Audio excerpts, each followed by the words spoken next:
Sanamkela Avalanche of Grace kaMalandu Thenjiwe molweni sekwindumiso yama-37 namhlanje ivesi yesine.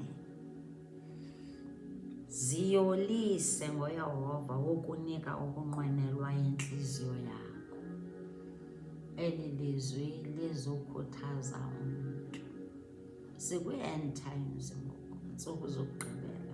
Zininzi izinto eziza kukuphelisela amandla endleleni yakho yokholo, kodwa namhlanje yomelela, qina. Lithi ilizwi, ziyolise ngoYehova ukunika ukunqwenelwa intliziyo yakho. Indlela yoziyolisa ke ithi ziyolise noba ukweyiphi nengxaki, ziyolise, delight in the Lord.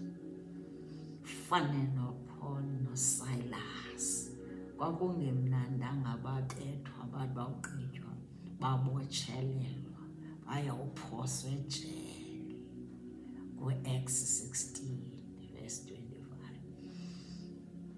Kodwa benza ntoni endaweni yokukhala, bazisonge bezibuza uba uphina uYehova, kuthini engasikhuselanga sibethwe kanjena nje?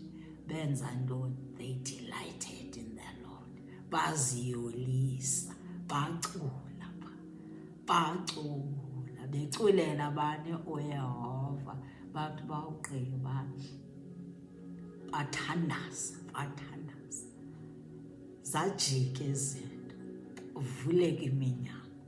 Ababebotshiwe benza ntoni? Amakhonkcawa bakhulula abantu, ba-free. Delight yourself in the Lord. Ziyolise ngoYehova, uza kunika ukunqwenelwa intliziyo yakho. Yonke leyo nto inqwenelayo iza kwenzeka kanjani? Ngokuba wena ngokwakho uya kuba miserable, ube morosed. Ziyolise ngoYehova. Isende indlela. Uyabona nawe uze-end times ezi. Ziyolise, itsho uYehova. Uthi ziyolise kum mntanam. Lilizwi liphuma kuye, aliphumi kuwe. Nkosi kakhulu. God bless you. Jesus loves you.